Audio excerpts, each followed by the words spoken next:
Measure Cabinet. Yeah, great. Okay. Well, prynawn da pawb. Good afternoon, everybody, and welcome along to this Cabinet meeting on Wednesday, the 23rd of February. We'll move straight into the agenda. Agenda item number 1, any apologies for absence? I think everybody's here, Rita. Okay, thank you. We'll move on to agenda item number 2, any declarations of interest, please? No? Okay, in that case, we'll move straight into the open session then, and we'll move on to our committee reports. The first agenda item number 3, is Council Priorities and Budget Consultation 2022 to 23, and that's to consider a report of the Deputy Chief Executive. And I understand Councillor Chris Davis has taken this report. Yeah, thank you, Chair. I'm obviously delighted to bring this report that obviously updates Cabinet in respect of the Council priorities and the budget consultation for 22-23, obviously to inform future budget setting. As you can see, obviously section 3 of the report, Chair, outlines obviously the Council's commitment and approach to engagement with our citizens, as well as being essential, something that we as an administration and Council pride ourselves on doing. And this has been something that Cabinet is committed to now for a number of years, certainly during this term of administration, but I understand the previous administrations as well, in terms of getting out, actively consulting, engaging with and listening to the residents. It's unfortunate, obviously, Leader, to say that the current or the pandemic hindered Cabinet's roadshow attempts. I understand that you, prior to Christmas, were able to get to Merthyr Tydfil College for at least one session, engaging with obviously young people and students and staff across the way there. But obviously it's 3.2 of the report obviously had the other venues for the roadshow events were planned, but obviously were hindered by the Omicron variant of COVID. Council corporate communications team and a number of members then actively sought to take the consultation online. Section 4 of the report outlines obviously the corporate comms and consultation teams methodology and approach to the online survey. Obviously, emails were sent and quite extensive work was done to reach out through a number of targeted social media posts. Further on, section 4.6 of the report outlines for members the questionnaire and the survey that was used. I just wanted to spend a minute or two, if I could, Leader, just to outline some of the results of the budget consultation, which are outlined in section 5 of the report. We had 277 people in total engaged in the survey. I think that would have been a lot more if we were able to do the really positive face-to-face engagements that we have done, but obviously that was prevented.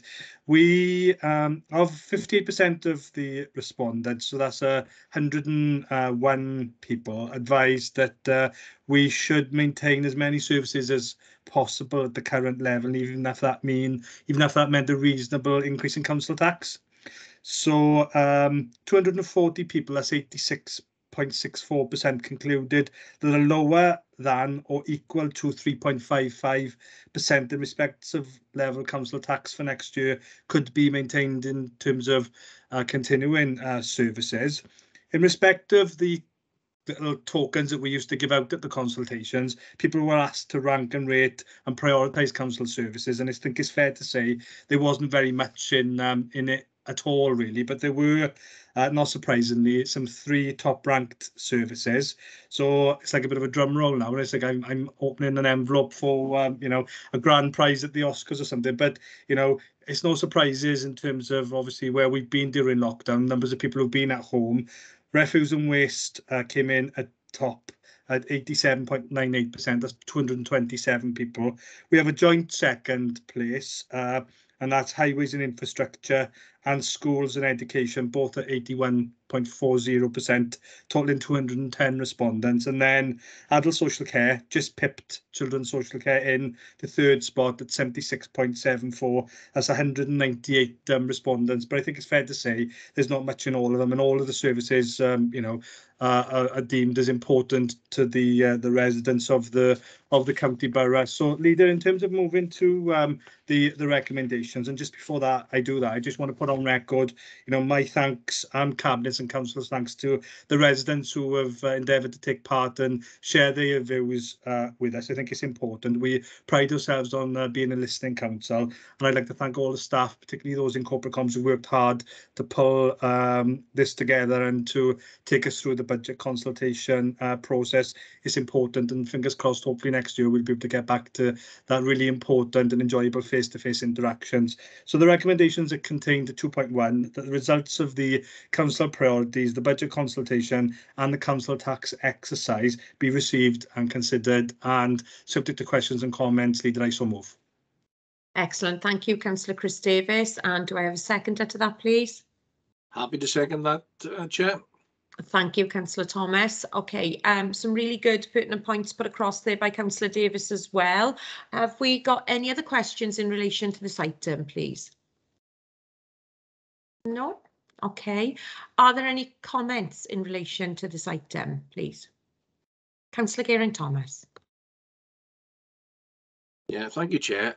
Let's hope that this will be the last year when Cabinet, well, we want Cabinet to go out and meet the public in person. And over the last 3 years, obviously with COVID, or the last 2 years with COVID, we've only been able to do it once or twice. It's really great to go out and speak to them and get their views, and their frank views at many times, which helps us form the council's budget going forward. So let's hope and pray that we can do this next year in person for the budget setting. Thank you, Chair.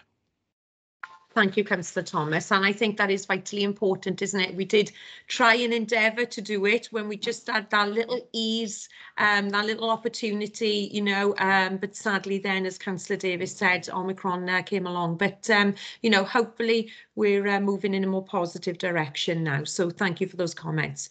OK, I can't see any other hands up. In that case, then I'll move straight to the vote. And in this order then, please, all those in favour of the report, please raise your hands on the screen.